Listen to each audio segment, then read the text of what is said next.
Whether your beer is in a bottle, can, or glass, kick back and relax. It's Better on Draft.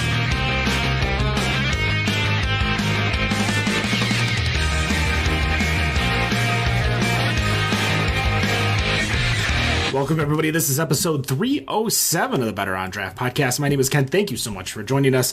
I appreciate it. It is Friday night, a little bit of a late start, but don't worry. We've got a fun show tonight talking about all things craft beer. I am here with my co-host, Wendy. Wendy, what are you drinking over there?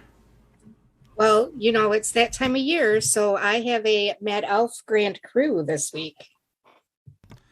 Perfect. I am getting through all the beers that I have in my fridge, even though I decided to go to the Odd Side Black Friday event this past week and purchase a bunch of Odd Side Rye Hipster and everything else they released. But I am drinking my Misery Loves Company alt beer, and of course I also have The Brewery Mischief to wash it down. With us in studio, we have a fun guest, a special guest. He goes by the name Pilsnerboi. He runs a website called Pilsnerish, Facebook group, Discord, everything like that. Welcome. What are you drinking, first of all? Welcome to me. Thanks. You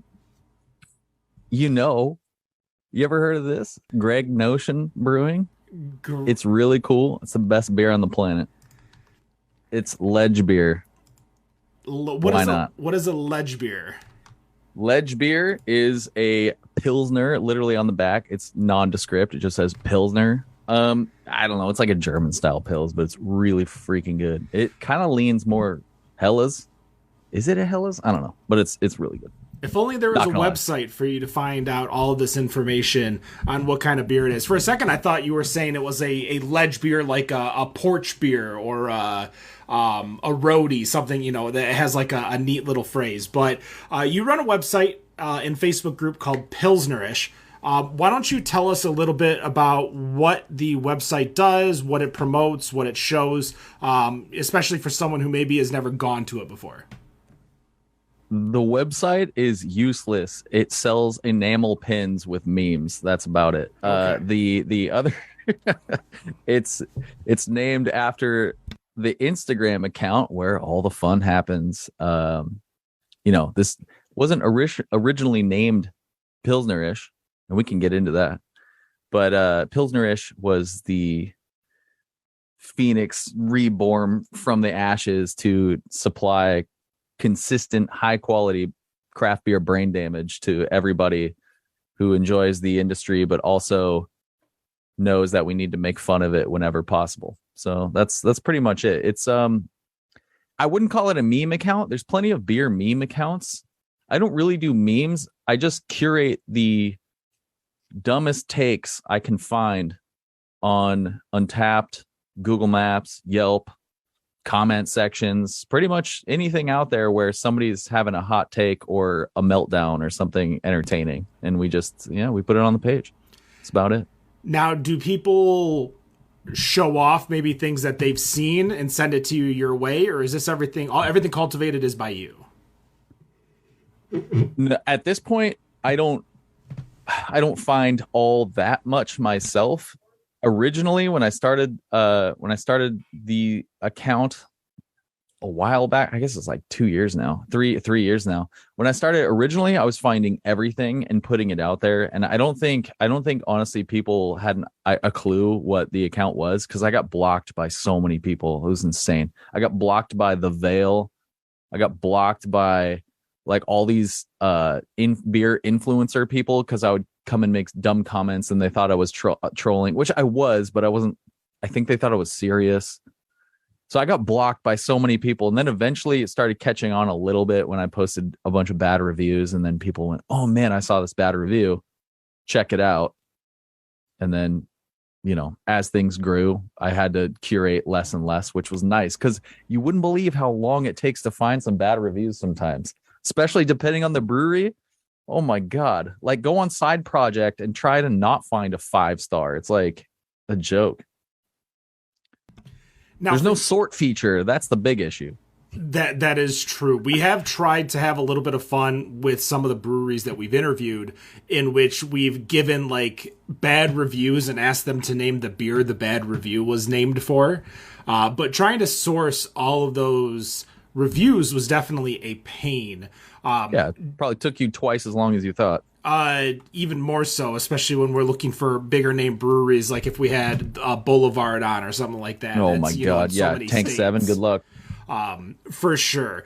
Before I pass it over to Wendy to ask a few questions, what the original name of your your I keep saying website, your social media,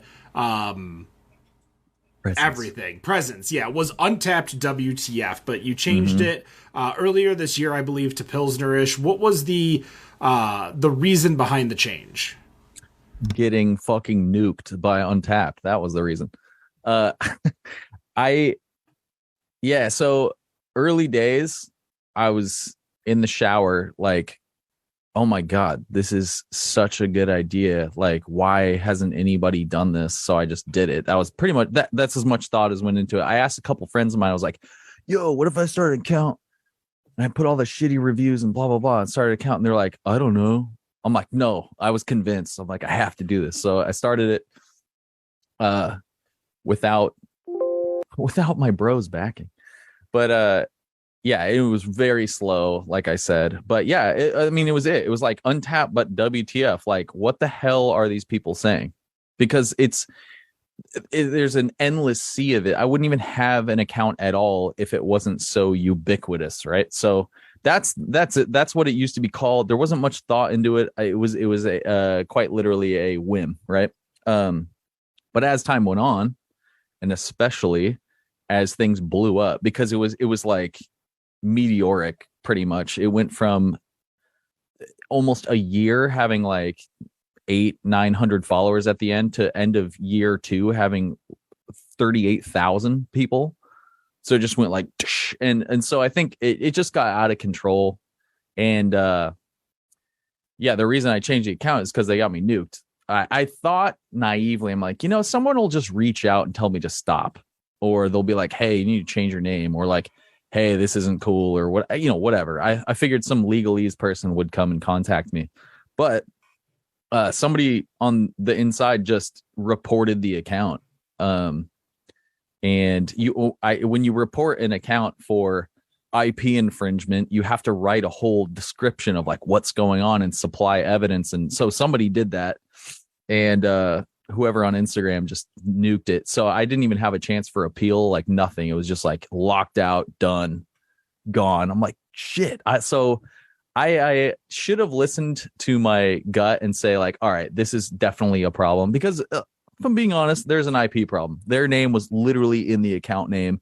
The account was getting 3 times the engagement of theirs, even though they had over 100,000 followers.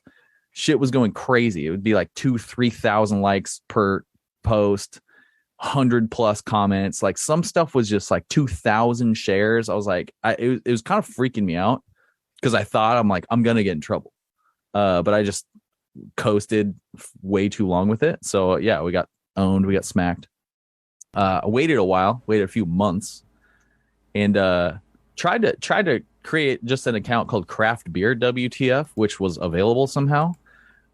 But my device ID on my phone was flagged on Instagram and Facebook. And if I created any account, it could have been just like garbage, whatever. It was getting auto deleted within 24 hours. So I actually had to wipe my entire phone, factory reset it. I set up a different email, signed up with a VPN, and then my account didn't get blown up. And I was like, okay, cool. So maybe we'll try it. So it's like very slow and careful to get back online. But turns out if you get nuked, just wipe your phone, if anybody needs a pro tip. That's interesting. Yeah. So what was it like when it first started blowing up like that? Did you just wake up one day and be like, holy shit? It wasn't like overnight, but it was fast, right? What was it like? It was just fun. I'm like, okay, look, I'm not crazy. Other people get it, right? There was some validation there, because more and more brewers were like, oh my God, I love this page. And they just send me stuff. And the main undercurrent that everybody agrees on is there was finally a place to send content that they couldn't otherwise post and talk about, because it's kind of like the Starbucks / Nordstrom rule where the customer is always right. These breweries can't say anything about the bad reviews without worrying about blowback or that person crying about it and trying to like brigade against them and like 1-star Yelp them, or you know what I mean? So Yeah. so they don't say anything. They just like take it. But the people who make the product or run the business are going crazy. Like it drives them nuts. It's amazing how much angst I hear every single day. I'm like, look at this fucking review. Like, you know, so yeah, so that was fun. I think it was fun too, because it like scratched an itch that was somehow there that nobody was dealing with, and then it became this repository of everybody just flooding it. So it was really fun, but it was kind of I say it was validating in a way too, because it was kind of addressing this problem that is otherwise unaddressable, because like people can whinge about it, but there was no community surrounding the pushback on bad reviews, I guess. So Makes sense. So I want to talk about the party or the Pilsnerboi anthem. oh yeah, I don't even know who those people are. I'm not going to lie. perfect. I mean, just keep it that way, to be honest. But I watch it. I've watched it more times than I care to admit. I'm not going to lie. I'm gonna upload it right now. Literally, here we go. I'm gonna press publish just for you. Story, this folder. Cue them up. That's really cool, bro. The Post. All right, good. They okay, so yeah, I woke up one morning, I was just on my phone and I saw that exact clip from the Great Notion company account, and I'm like, this is the best thing I've ever seen in my life. So I immediately screen recorded it and saved it, and they deleted it within like 20-30 minutes of it being up. So it's just a stroke of luck. I say luck, but for me it was really exciting because I like thrive off that content. And I just started uploading it like crazy, like over and over and over again. It reminded me, and shout out Worst Beer Blog, but it reminded me of him posting the Golden Road video where they do the amazing cover of area codes, and he would upload it over and over and over. And I'm like, that's what I want to do with this. So it just, I don't know, it kept getting so many shares, and no matter how many times I posted it, and it was funny no matter how many times I saw it. And then I was on beer Twitter a lot at the time, and you can't go on beer Twitter with all the writers and reviewers and like super serious beer people without hearing them just like whinge about hazy IPAs and pastry stouts and just crying about it all day long and talking about how much they love lagers and pilsners. And like, sure, I agree, but it's also like, just shut up. Like, you're not, it feels like a superiority complex thing of like, man, I've been through beer, I don't need this stuff, like I just want a lager, like I'm basic. So I got the idea to essentially troll the elitist type people who, you know, Pilsner is the sacred style that nobody can trifle with. And I'm like, no, I'm going to literally pay the Island Boys to make a Pilsner anthem, because I just know they're going to, like, these people are going to be so mad about it. So that was actually my motivation. And I paid money out of my own pocket, and I sent some instructions, and I was like, hey man, can you guys do the Island Boys song about Pilsners? And I tried to say like, it's a beer style, you know, like my friends at the brewery will like this. And then it just, I got the video back. It was a couple days before Christmas, and I just cried watching it, laughing. Like, it was so much better than I hoped. And so yeah, I saved that for a little while, and then I was like, I posted it, it went crazy. People were so angry about it. It actually hit like the Reels algorithm because it got the initial reaction, and then a couple days later I was just getting a flood of interactions. I didn't recognize a single person, so Instagram was just feeding it to people, and it went from people laughing about it to being like, who are these kids? Like, what kind of brewery paid for this? Like, are like, random internet people just being super mad about it. And then after that happened, I saw a couple other accounts like talking about Pilsnerboi stuff, and I'm like, oh no, I need to solidify this. So the first thing I did is I did a bunch of research, found a good manufacturer, designed up the fastest thing I could think of, and sent off an order for pins. Because I literally saw other accounts talking about selling merch for it, like right away. And I'm like, no, dude, like I just paid for this. Like I just invented this meme. Like you can't steal it. So I kind of bought all the pins just to like have something to sell so that I could own it. Not that like I have any end goal with revenue in mind for this project, but it was just a fun thing. I wanted to see really stupid merch in the world. That's all I wanted to see, like at a festival, like somebody wearing a 1.75 out of 5 shirt, or like just something dumb.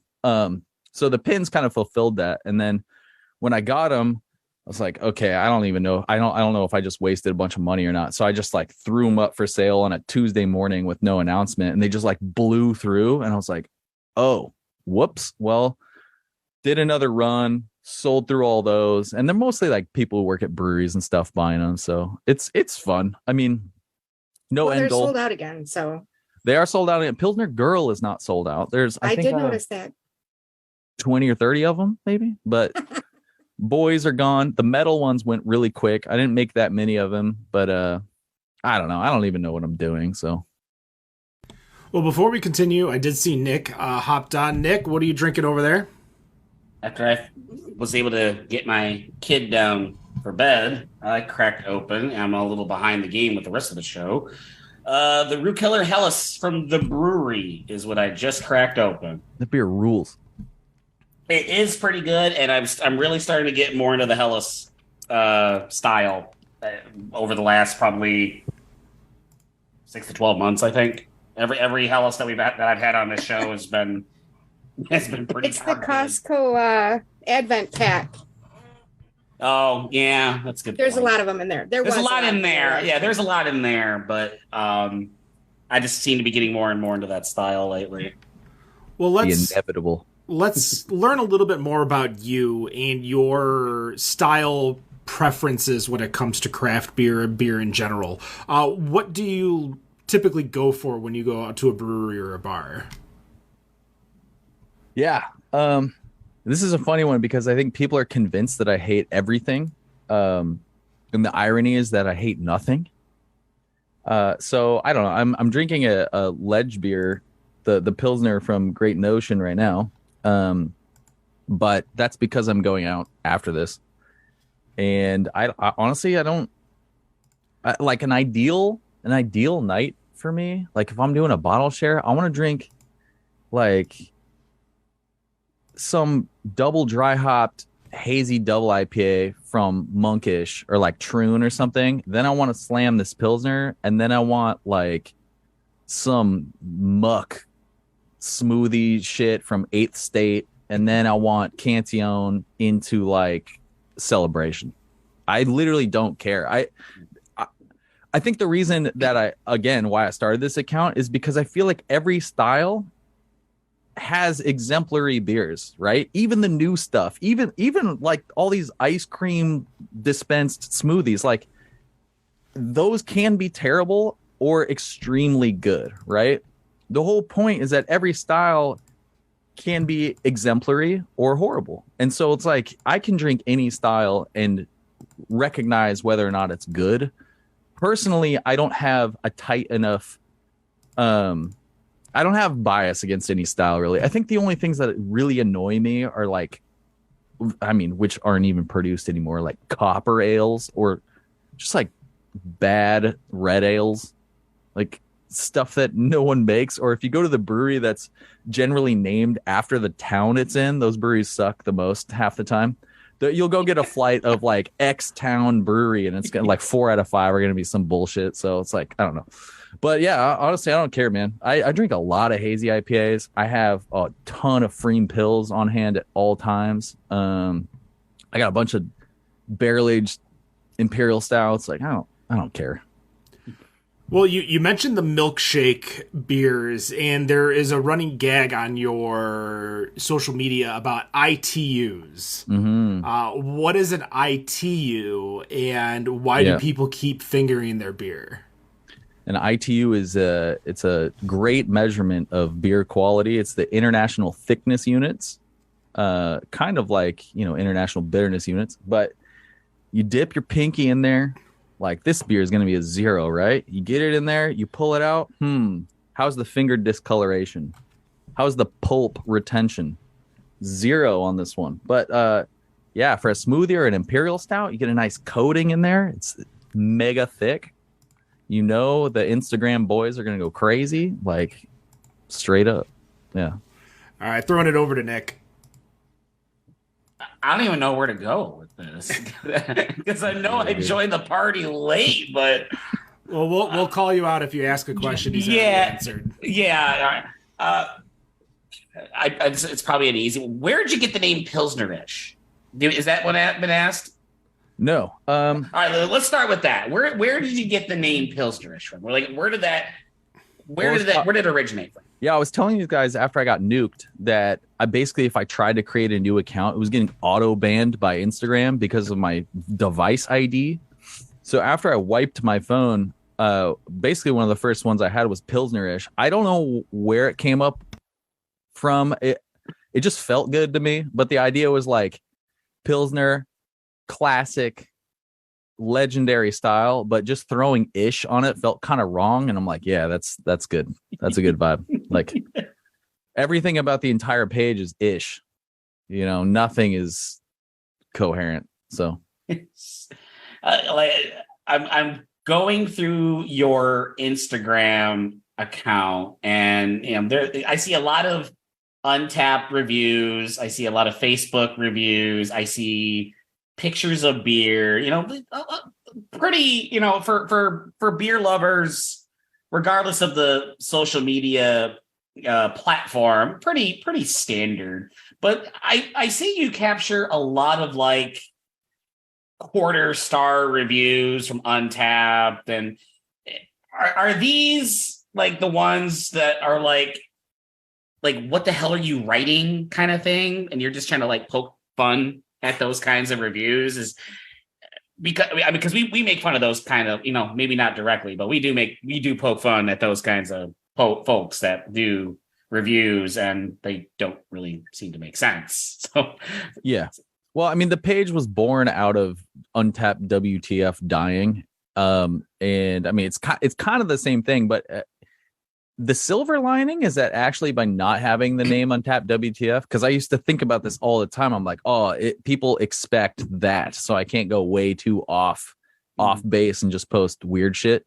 Now I don't. Now I literally don't care. Like, if I feel like going off the rails, I just will. Like, my story today is pretty brain dead. I was doing like coffee techniques on instant ramen and making fun of the Breweries Reserve Society with some like boomer music channel. And like, I don't know, I can just do whatever now, which is great. But yeah, it is primarily bad reviews, right? It's like, it's making fun of the community in a way that's not necessarily like hateful, but just like, come on, like, get it together, guys. Like, we can be better than this, but you have to acknowledge the fact that it is just so stupid sometimes. Like, you have to look in the mirror and be like, man, craft beer is kind of dumb. Like, we take it so seriously sometimes. And it's like, the point is, it's liquid, you drink it, have a good time. Like, just talk about it for like 30 seconds and then enjoy the company that I mean, I don't post too many of the reviews that are the most common, which are, I hate this thing, so therefore this beer is a 1 out of 5. Like, there are so many of those. In fact, there's so many of those. If I post them, like, I don't even get good engagement on those posts because everybody's like, oh yeah, another one of those. Like, oh, I hate cinnamon, 0 out of 5. Like, but that's a problem. Actually, that's like a systemic problem that the app has that they haven't actually fixed or come around to fixing it. And I've had way too much time to think about this stuff because, running an account like this, I've seen more reviews than I ever could have cared to in my life. But there are so many simple fixes, I think. Namely, one of them is just the company doesn't come out and actually tell you how to use the app at all. They don't even suggest at any point what you should do. Right. And it would take 20 seconds for user onboarding in like a thing you swipe out of the way or a little pop-up to say like, hey, rate this beer against other beers in this style. Okay, that would fix half the problem. And that they could even gamify the process. Like, what if you had to drink 3 stouts before you were able to score any of them? Oh, It would like motivate people to actually try more styles. But think about it, like, what if you had to unlock styles like every free to play video game we play? I mean, they want to pretend that it's gamification, but it's really not. It's just like Foursquare, which is dead. Oh my God, I can see Ben's wheels turning right now. Oh, I already... You just totally, totally hit a sweet spot with him. My idea is fairly simple, and it's anything that you rate like under a 2 that says, are you sure you want to rate this beer under a 2? If it's not your style, maybe not rate it and just check it in. They don't even tell people you can just check in without rating. Most people think they have to leave a score. Yeah, or if they don't rate it, it's a 0 out of 5. And they're afraid of doing something like that. Like my idea I like just because it kind of puts it in the face to say, but then there's also the people that say there is no such thing as a perfect beer. The highest score I give is 3.75. Kill me. That's like top 3 for me. I hate that shit. Well, those are people who actually would think they know what they're doing and think they know how to rate beer and still don't understand. Because if Tavor didn't exist, I feel like it wouldn't really matter in the first place. But because Tavor has the rules of it has to be a 4.0 or higher, or it has to have this type of rating. Minimum 100, 4.0. Like, yeah, I know. There are so That's many crazy. beers. There's one post that you made not too long ago where you posted like the top rated beers of certain categories, and not necessarily the top rated as much as the best in the style. Like Pilsner Urquell's a 337. Like that's insane. Literally, and we've talked about this on the show. One of the best beers in the world, and it doesn't rate up with. And we're from Michigan, so we'll mention your favorite Michigan brewery, Holmes or Smooge. Hell yeah. And those will get... Smooge tastes good. I don't care. but those, like, is there a Smooge that rates under 4.5 out of 5 or something like that? No, it's just bizarre. It's like nothing against Smooge or Holmes, by the way. I'm just saying. No. Hey, and by the way, they should have that rating because compared to other, like, well, first of all, there's not that much to compare to because triple fruited smoothie seltzer is a weird category. But it's like it's still really good. Like, I can't imagine it rating it lower than that anyway, because what's it compared to? It is its own benchmark. So that makes sense. But when people rate, in the back of their head, they're like, man, this Pilsner Urquell sucks because I just had BBT last week and that was really a 5. You're like, what are you talking about? It's like trying to compare Metallica to like Jay-Z on the same plane of existence where, like, sure, they're both music, but what do they have to do with each other? Nothing. It's crazy. I was about to say they both suit Napster, but true. That should be its own style, right? Yeah. Throwing it back to Wendy. Not every flavor combo is the best. Let's be honest. I actually had to stop rating stuff on Untappd because as I started to meet more brewers and get to know them and talk to them, I realized, my opinion is very minimal when it comes to that, but they do take that stuff very much to heart. And I was rating it as I like this, not necessarily it's against other stuff. So I just had to stop rating stuff because people would see that. And I'm like, okay, I guess my opinion really doesn't matter. If it's a good beer and you like it, drink it. So yeah, it opens a Pandora's box, right? Because if Untappd didn't exist, something else would. And outside of this world, you have Maps and you have Yelp and you have Zomato, and you have TripAdvisor, and you just endless rating companies, right? So, and if none of those existed, something else would. I don't have anything against the concept of crowdsourced reviews. In fact, if you look at it from a top level or like a business owner, people pay so much money for focus groups because they actually can't figure out data. Yet you can look at one of these apps and learn more about your own business faster than if you were to just go and like survey people, right? You can learn a lot. So it's not all useless data. The issue is that in this particular situation with this particular app, there's no user guidance at all on how to best do it. They don't have a Yelp Elite.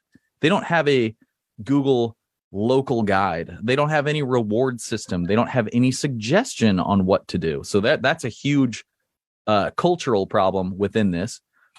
Number two, they have oversized influence. So Tavor, I don't even know how you say it. That is the most glaring example of what is happening as a result. But on the macro scale, it's the homogenization of beer styles, because all these breweries, who at the end of the day are businesses that run on very thin margins and have a very high failure rate, are going to do what it takes to succeed.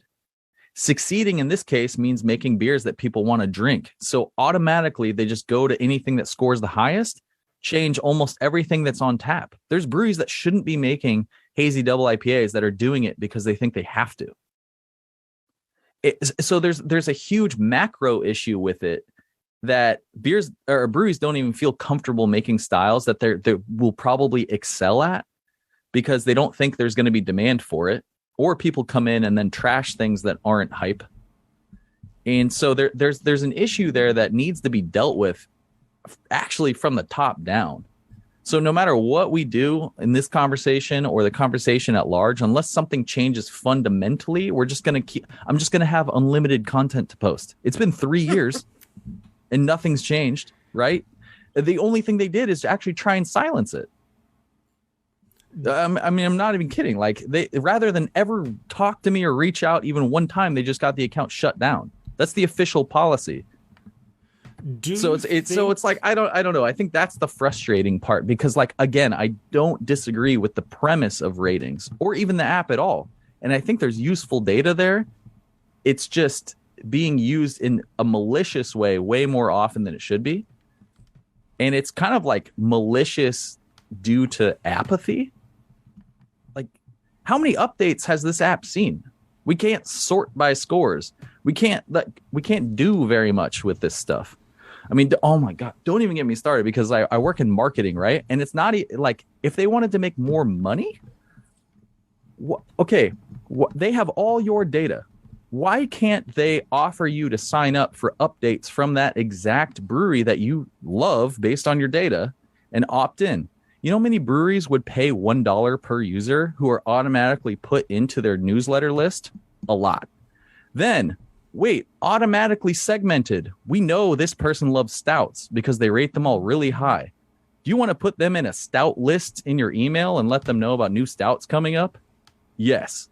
They could make $1 per user per opt-in and do the brewery an amazing service. It's literally a win-win, right? They could do things like that over and over and over to not only improve the user experience, but make more money. Like, I don't know. I've never talked to any of them. They've never talked to me, but it's just like, dude, why? Like, and by the way, if they come up with that idea, it's because they listen to this shit and they stole it. That's awesome. Well, we went a lot further than the question that I wanted to ask halfway through your answer. But I want to go back, because being in marketing and being a craft beer fan, my question to you is simple: is do you feel a lot of brewers are potentially hindered unless they make these hype styles, these hazies, these imperial ultra 20% barrel aged beers? Like, do you feel like they can't do what they want to do because, one, it's a business, so they have to make money, And they could have some of the best beer in the world. Are you familiar with Old Nation? M43. That's the yeah. I've drank that beer. Never. Yeah, I know. That brewery was a month, maybe 2 months from bankruptcy.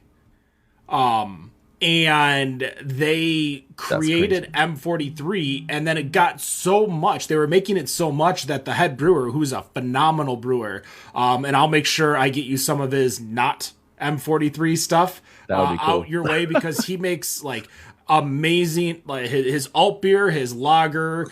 He made an Italian Pils recently.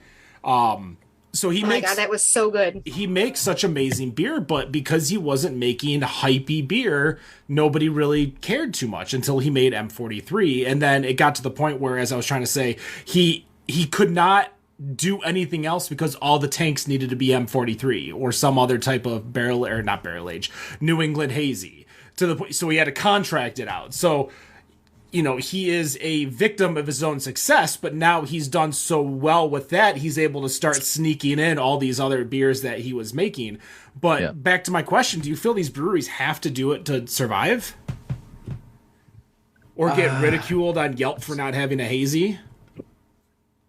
Yes and no. I mean, so the craft beer landscape changes so fast, right? And I think what was true 10 years ago was definitely not true 5 years ago, and is definitely not true now. And we're seeing different legacy breweries completely disappear or change just based off this. For example, like 10 plus years ago, we had this like small group of breweries that ran everything. Stone, Sierra Nevada, New Belgium, you know, the old guard, Bells, you know, whatever. A lot of those guys are suffering right now. Why? Because distro has no demand at all. Like, they used to fight over grocery store shelves. Now, if you're into craft beer, grocery stores are the last place you will go to buy your stuff. Then they're like, oh, we need to build brand loyalty. Well, with 9,000 breweries, why would you stay loyal to a brewery? You wouldn't. So there's a lot shifting. So I think, to get to your question, part of it has to do with just staying relevant. And relevancy is interesting because it does dip into beer ratings, right? And customer demands. And you do have to ebb and flow with that. Like 10 years ago, did Sierra Nevada want to make a hazy IPA? No. But guess what? Hazy Little Thing is their best-selling product over Pale Ale and Celebration. Although I did talk to Sierra Nevada's e-commerce manager today, and there are no kegs left, and all they have is 6-packs, and they underproduced it. So there's demand for that. But they're like one of the few legacy brands still killing it. Stone's hanging by a thread right now. I mean, I grew up on the West Coast, so I have a huge bias with knowledge from there. But like Green Flash, gone. Like, I don't know what the hell is going on over there. There's just like all these brands that had so much equity that have been dissolved. And then I think phase 2 was, okay, Modern Times, McKellar, a couple of these breweries had the 2.0 model, which is like, okay, we're not going to go all distro. We're going to open 10 tap rooms. And they're not doing good. They're not doing good. And like even Great Notion here, they're opening Sacramento soon, and they have Seattle, and they have like 4 spots here. And it's like, I find it a little bit scary because that hasn't worked out for a lot of spots. But you have to know your audience, right? Like, Bierstadt in Denver can make lagers all day long, and they're packed. They're slammed, but people know what they do. They know their audience. They're tapped in. They're just doing it right. And so I think it's a combo of like, yeah, what do people want? But also, what do people know you for? So the M43 thing's a great example. Like you said, he's a victim of his own success. I bet you if you talk to him right now, he wouldn't call himself a victim at all. Right? They're doing great. And now all the opportunities, the brew stuff that isn't hazy IPAs is probably flourishing. So it's, I don't know. This is a really long way to say both. Like it's probably some external pressure, but it's probably also breweries are small businesses, and there's so many of them that shouldn't be doing this. Like I'm a beer fan. I don't hate on anyone in production at all. Like But honestly, 80% of breweries don't need to exist. Like, I don't think. Out of 9,000, like, so many of them don't need to exist. Now, the small ones that have their local crew, they service their town, their area. Beer's not ever going to make a top 100 list, whatever. Who cares? Great business. As long People as are it's happy. not town brewery. As long as it's not X-Town brewery. No, but seriously, sometimes those breweries crush it. They got a pizza, they got a pretzel, and they got a fucking amber ale. Who cares? If they're making money, everyone's stoked. God bless them. Right? But there's a lot of breweries that fall somewhere in between, right? They're like in a super saturated city making super mid beer. It's like, I don't know, the writing's on the wall, you know, and I think those are the breweries that flail themselves at every trend because they're just struggling. So I don't know if you can necessarily blame that on like Untapped or Instagram or something like that. It's that there's also like just a business component to it and a marketing component that you can't make up for by just like throwing yourselves at styles, you know? No, I think that's an interesting way to look at it for sure. I don't necessarily agree with all of it, but I feel like we could definitely talk back and forth over a lot of pints on some of those ideas. But getting back, because obviously we want to talk a little bit more about your brand. Have you seen any responses from breweries that ask you to like take stuff down, or they're happy that you know, because they're laughing at it too, because some of them are so ridiculous? Like, do you get any interaction with the breweries within the country? Well, most of them will like and comment on stuff, or if I tag them and things, they'll, you know, respond in DMs or something. I generally try to stay like on the side of breweries. Like, I'm usually taking a jab at somebody talking trash on them. And the funny part is I'm not even taking a jab. All I'm doing is amplifying it and letting everybody else see it. I don't actually take a stance half the time. I just kind of like repost something. Well, what about maybe funny even because, the people that you're reposting? Like, do they come in and be like, why the hell did you share this? I'm getting inundated or attacked or... Yeah. So, I mean, the first time that happened, some dude flipped out and fought everybody in the comments over it, which made it worse. Surprise. That was the first person who did it, and it took like an entire year for that to happen. Honestly, it's very infrequent. I would say too, when people... First of all, most of the time people don't even see it because the people commenting like that are just like in their own world very clearly. But then sometimes if people do find it, more than half the time they kind of take it in stride and just like laugh and move on. Sometimes people get super upset over it, but they like fight everyone in the comments, and then it gets funnier. There are I can literally count on one hand of times where it's like somebody's super upset or it doesn't get it or just like regrets it or something like that. And I've deleted those things every single time. So I'm not out to like ruin anyone's day. I'm actually just trying to like make everybody laugh, or chill out and like stop taking everything so seriously. But yeah, it has happened. I think it's inevitable, but the amount of content posted versus how many times that happened is 99.9% to 0.1. So most time it's in stride. Like, and the other thing is I'm really, really against brigading. So like if somebody posts something really stupid or just like outright terrible, like misogynistic or like racist or something like that, and I just want to blast them, I will hide their picture and their name because I don't want people flooding them and like just trying to start shit. But I do also, on the other hand, want to post it to continue to be like, don't do this. These people are assholes, you know, because like it's amazing the amount of stuff that's on Untapped. It's actually just crazy. I don't know how their content gets moderated, but it mostly doesn't. So I'll just leave it at that. Well, there are some times where you don't even, it's not even like a review of the beer itself. It's something like, this beer goes great with the divorce papers I just signed or something like that. I would post that in 1 second.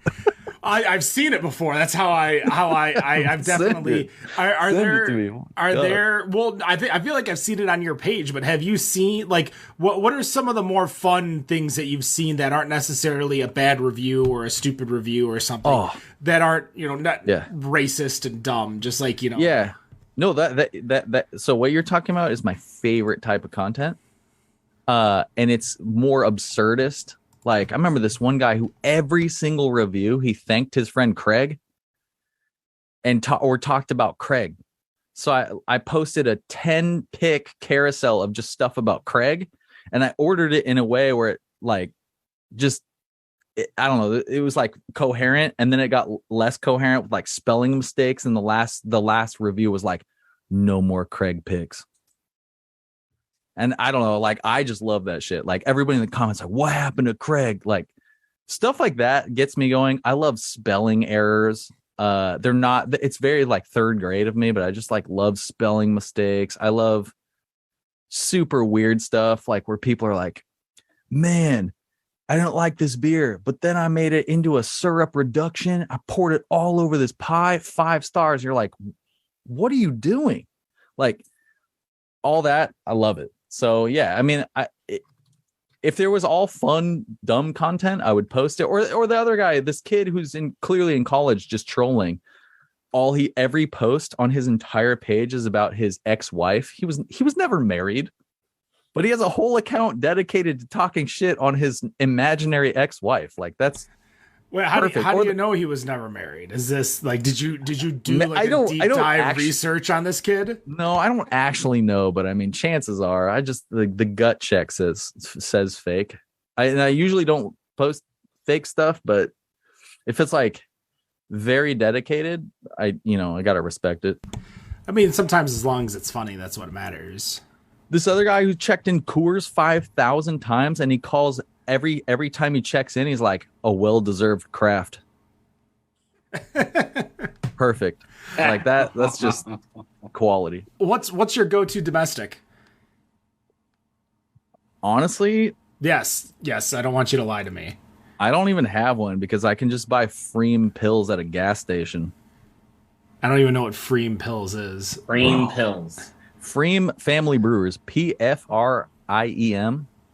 They're in Hood River here in Oregon, but I don't know how, but it's everywhere. You can get it anywhere, even dives, just like Freem pills, and it's one of the best pilsners I've ever had in my life. If I had to go to a go-to domestic, probably Hams. All right, Hams, or like High Life, maybe PBR after that, and after that, I don't even care anymore. I'm just obviously getting drunk. I don't know. well, no. Actually, Negro Modelo. I like Bohemia better than that, actually, but that's a little harder to find. So, I mean, I don't think that's domestic because it's in another country. True, but I mean, I'm thinking in SoCal mode. Like, man, we had Mexican beer everywhere. I don't know. That's. I lived in San Diego. I'm from SoCal, so we're here in Michigan, and it blows my mind when people are like, "We don't get Labatt or we don't get Molson," and I'm like, "What do you mean you don't get Molson? This is just right there. Like, it's every 7-Eleven gas station carries Molson." So your Mexico is Canada. I got it. Yeah. I mean, technically, where we are, Canada is south of us, so it's just. I bet you the Canadian burritos don't hit the same though. I don't think I've ever had a Canadian burrito before. Yeah, same. No, they have there's a chain out in Canada called Swiss Chalet, which is like an American version of Denny's with booze. Okay. And not the rednecks. No offense to the rednecks, but you know how it works. But poutine there? They got poutine there, but they have Cajun pierogies. Ooh. And it is easily some of the best like food, like drunk food I'll ever eat is when I'm over there. Cajun food from a Canadian chain? It's pierogies with like Cajun spices. That's all it is. This sounds Midwest AF. Oh, for sure. As we end every single show, each of us is going to ask you a final question and then give you the opportunity to tell us where we can find you online, and maybe get one of those Pilsner Girls pins. We'll start with Nick. Nick, what's your final question for the Pilsnerboi? You said you were going out tonight. Where are you going out tonight, and what are you planning on drinking when you get there? Going to a Cuban restaurant. I'm going to slam a bunch of daiquiris, and I'm going to Chuckanut Brewery next door. They make insane lagers. And then I'm going to Horsebrass Pub, which is a British pub, and I'm probably going to get something on Nitro. And then I'm going to Bellwether after that. I'm getting more cocktails. All right. Yeah. There you go. Wendy? I was just thinking about the time difference because I'm like, dude, I'm going to go to bed. Yep. It's not even 5 here. So what is your favorite review that you've posted so far? I feel like that's trying to pick a favorite child. I know no, it is, no, but there's got to be one that always sticks in your mind. I have 2. I can't decide because they're both insane. One of them is the guy who drank Bourbon County Stout, and he's like, I love this beer. It's big and it's boozy and it's hard. And I like this beer because I'm not a weak and bad liberal. I'm all caps hard. That's my favorite shit ever. And Tide is the guy who goes all caps freaking out. He's like, they said this was a local beer, but if you look at the can, it's from New England, and it's an NE IPA. And you gave it a 1 out of 5. Oh man, favorite. Yeah. Oh, that's too funny. Oh my gosh, I'm laughing because it's a New England IPA, but he's probably somewhere in fucking bumfuck Texas. Yeah, he was in like North Carolina or something. I don't know. Oh my god, that is way too funny. Some of the stuff that you post, obviously your Instagram, Pilsnerish. If you're watching via the video, we appreciate it. If you're listening to the podcast, check out the show notes or go to youtube.com/BetterOnDraft and watch the video. That's where his links will be as well. My final question for you is very, very simple. When did you stop caring so much about craft beer? Never. I mean, I still care. Yeah, but there's a point where you reached an apex and came down. Had to be. Yeah. Moving out of the country. I left here in 2013 for a few years. And I mean, my access to craft beer was completely different. And I was taken back, but like minimum 7 years in terms of styles and stuff. So I just was like, man, I better get used to Kolsch's or something, you know, instead of going to the brewery in Placentia every weekend, getting ripped on Chocolate Rain. So yeah, that definitely ushered it in, like just traveling and just depending on what access you have, it will, I mean, you drink what's available. So that was a big part of it. But, yeah, like stopping, checking in. I don't know. Say, yeah, I just was like, man, this takes a check-in every beer, every time. I would check in a lot, but yeah, I mean, after, I don't know, maybe 2014, I was like, dude, this is taking too much time. Also, I'm not gaining anything from this. I just kind of fell off. So, yeah. All right. And I do have one more final question because it's been bugging me this entire time as I've been looking over your right shoulder. I believe it's your right. Is that a DDR pad behind you? Hell yeah. I wanted to ask, but it just like it just couldn't be. Oh my goodness. Oh yeah, no, yeah. It is, and it's thick. It's like full arcade. That's arcade like quality. Oh yeah. There. Yeah. Man. Did you build that yourself? No, I bought it. There's this company called Stepmania X. They drop them like every so often, and they're not cheap. But great cardio. It's way more fun than Peloton. Hey Ken, I think Ken, you and I need to get back into DDR. Yeah, Nick and I definitely used to go to the arcade and drop lots of money playing. Lots DDR. of money. Still should. Let me know. I tell you what, I was a lot more athletic in my late teens, early 20s playing that game. But that's gonna do it. The Pilsnerboi, Pilsnerish, where can they find you? Pilsnerish on Instagram. I auto post all that stuff to Facebook, but people still find it somehow. Pilsnerish.com. There's literally nothing on there except pins. There's Pilsner girl pins. I don't know. I think I'm gonna drop some like bucket hats and fanny packs pretty soon. But yeah, that's it for now. I mean, I don't have any other. Oh, there is a Discord. It's Pilsnerish. The link is in the Instagram too. The Discord is mostly people who are like the most degenerate followers on the account, which is fun. Which makes me want to join. Yeah. Also some gamers on there, you know. We play some Overwatch, some Valorant, some Magic. We play Magic all the time, so yeah. All right, that's going to do it. Episode 307, Better on Draft Podcast. No matter what you think of your beer, we think it's Better on Draft. Have a good night.